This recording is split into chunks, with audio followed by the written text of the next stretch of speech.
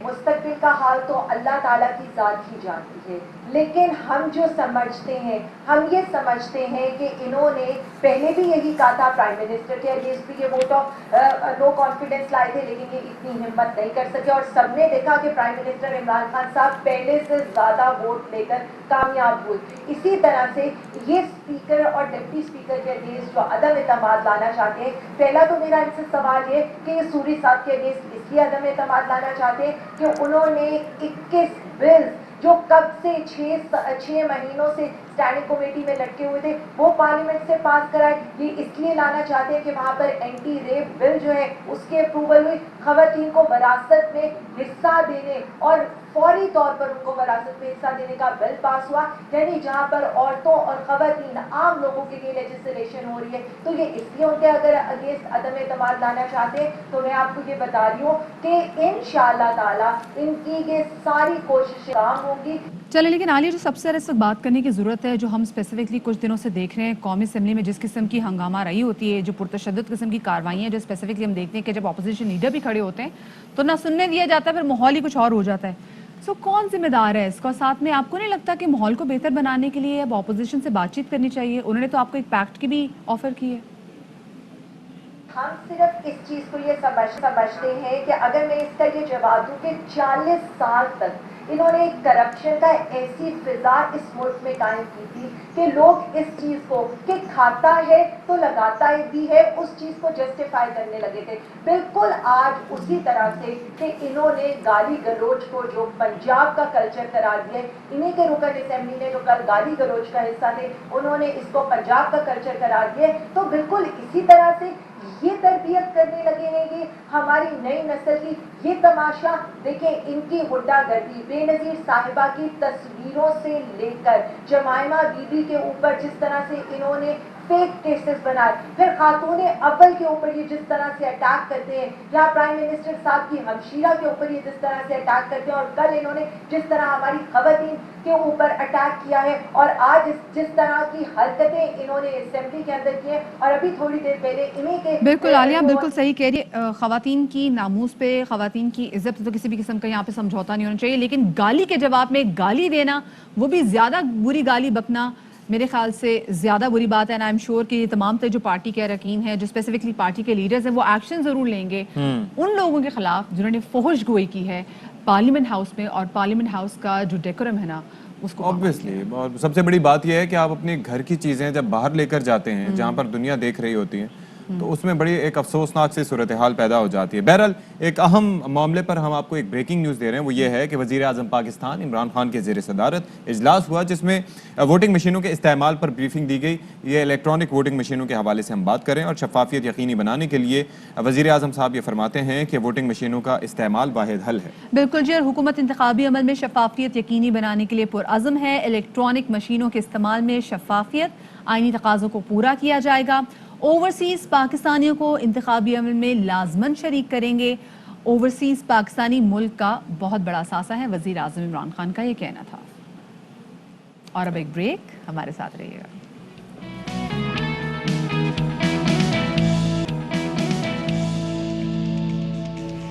جی جناب, welcome back after the break. اور اشفاق, یہ ایسا کوئی کمال موسم ہے کہ اس میں کیا کچھ کمال پھل آئے ہوئے.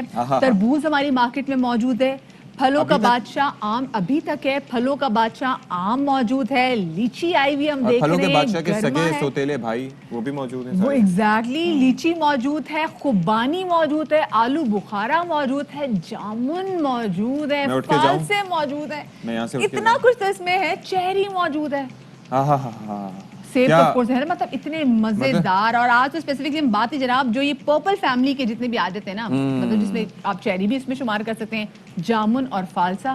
اور فالسے اور فالسوں کا جو شربت ہوتا ہے کمال ہوتا ہے. اگر فالسوں کے شربت کو ویسے آلو بخارے کے ساتھ ملا کے استعمال کیا جائے تو وہ بھی بڑا اچھا ایک ہو سکتا ہے, ایک اچھا کامبو ہو سکتا ہے. لیکن دیکھیں ہم دیکھیں, بات سنیں, مجھے لگ رہا ہے کہ آپ کا پہلے کوئی ٹھیلا شیلا تو نہیں آپ لگاتے تھے آلو بخارے کا شربت جو بالٹیوں میں رکھے کھڑے ہوتے ہیں. سیریسلی وہ املی آلو بخارے کا شربت تو میں نے کئی جگہ دیکھا ہوا, پنجاب میں بھی آپ کو پتا ہے کہ وہ ہوتا ہے. لیکن ساتھ ہی ساتھ یہ املی آلو بخارے کے ساتھ مجھے فالسے دیکھ کر خیال آیا, کیونکہ کلر چونکہ ملتے ہیں اور آلو بخارے کی افادیت بھی بہت زیادہ ہے ڈائجیشن کے حوالے سے. ماشاءاللہ سے حکمت سے بھی آپ کا تعلق ہے. میں جناب آج میں ادھر جا کے بیٹھ جاتا ہوں. نہیں آج گیسٹ نہیں, کیونکہ آج ہماری گیسٹ بڑی بہترین ہے. اور دیکھیں ابھی ہمیں کھا کے بڑا مزہ آتا ہے, ہمیں دیکھ کے بڑا مزہ آتا ہے, ہمیں ان کے شربت بنا کے بڑا مزہ آتا ہے, یعنی کہ فالسے کا شربت, جامن کھانے کا اتنا مزہ آتا ہے, پھر چیری پہ آف کورس. لیکن جامن گلے میں تھوڑا کبھی کبھار پکا ہوا نہ ہو نا تو وہ لگ بھی جاتا ہے. لیکن جناب آج ہم اس کے جو فضائل اس طریقے سے بیان کریں گے کہ ان کا فائدہ ہماری صحت کو کتنا ہے, آپ کا مزہ جو ہے نا یہ ہو جائے گا دوبارہ. اور اسی والے سے بات کرنے کے لیے ہمارے ساتھ اسٹوڈیوز میں موجود ہیں ڈاکٹر بلقیس, ان کو شامل گفتگو کریں گے. السلام علیکم. وعلیکم السلام. کیسی بلقیس؟ الحمدللہ ٹھیک ٹھاک, آپ لوگ کیسے ہیں؟ بالکل ٹھیک ٹھاک. یہ بلقیس آپا, ہم مارکیٹ میں دیکھ رہے ہیں اتنا کمال کوئی مہینہ چل رہا ہے, چاہے گرمی جتنی مرضی ہے, اللہ میں یعنی گرمی کو کنٹرول کرنے کے لیے اتنے کمال ہمیں پھل دے دیے مارکیٹ میں. فریج میں آپ جائیں اور اگر آپ نے خریدے ہوں تو آپ کے پاس اچھی خاصی ورائٹی ہوتی ہے, اور میرے خیال میں اسی سیزن میں اتنی ورائٹی اویلیبل ہوتی ہے. اصل میں ان کا جو کلر ہے نا وہ آپ کو ڈپریشن سے بھی بچاتا ہے. جو تینوں جیسے جامن کلر جو ہے نا آپ کے ڈپریشن, اور یہ تینوں پھل آپ کے ہارمونل امبیلنس کو بھی صحیح کرتے ہیں اسی وجہ سے. لیکن یہ ڈپریشن میں سے اسی صورت بچاتا ہوگا جب آپ تھیلی میں لے کے جا رہے ہو, کوئی دوسرا لے کے جا رہا ہو تو ڈپریشن میں اضافہ ہوتا ہوگا. ہاں یہ ہو سکتا ہے, لیکن اللہ کا شکر ہے کہ ہم بلیسڈ ایسے ملک میں رہتے ہیں کہ جہاں یہ چیزیں ہمیں مل جاتی ہیں ٹھیلوں پہ. میں ہمیشہ یہ کہتی ہوں کہ ہر جو خزانہ ہے نا وہ ہمیں ٹھیلوں پر ہی ملتا ہے. تو ہمیں میرا ٹھیلے کا آئیڈیا صحیح تھا. ہاں تو ان کی قدر کرنی چاہیے. ہم شروع کرتے ہیں فالسے سے. فالسے کو اگر ڈفرینشیٹ کریں ان تینوں سے تو یہ فالسا جو ہے نا نیچرل ORS ہے, اور جب فالسا آتا ہے تب لو چلنا شروع ہوتا ہے, اس سے پہلے فالسا آ چکا ہوتا ہے. تو آپ کو لو سے بچانے کے لیے کیری کے ساتھ فالسے بھی بہت اچھے ہوتے ہیں, اور UTI کے لیے, یورینری ٹریک انفیکشن کے لیے بھی بہت اچھا ہے. اور پھر یہ بحث کے گٹلی کھانی چاہیے نہیں کھانی چاہیے, کھا لیں بھائی, کھا لیتے ہیں, جو چبا سکتے ہیں چبا لیں, جو نہیں چبا سکتے نہ چبائیں. ٹھیک ہے, یہ تو فالسے کی افادیت جیسے ہم اس کو ڈفرینشیٹ کرتے ہیں. ورنہ دیکھا جائے تو اینٹی آکسیڈنٹ تینوں ہیں, وائٹامن C تینوں میں بھرپور ہے. اب آتے ہیں جامن. جامن جو ہے شوگر کے لیے بہت اچھا ہے, کولیسٹرول کے لیے بہت اچھا ہے, اور اس کے ساتھ جامن کا اگر جو اس کو سر پہ لگایا جائے تو آپ کے آئل کو کنٹرول کرتا ہے, چہرے پہ لگایا جائے تو اینٹی ایجنگ ہے. مطلب کہ یہ پھل جو ہے اتنا اچھا. اور آپ بالکل صحیح کہہ رہے ہیں, اگر ذرا سا نہیں پکا ہوا تو اس کی ترشی آپ کے گلے کو, اس کے بعد آپ نیم گرم پانی پی لیا کریں یا باسی روٹی کھا لیا کریں. ٹھیک ہے, اور جو پھلوں کا بادشاہ ہے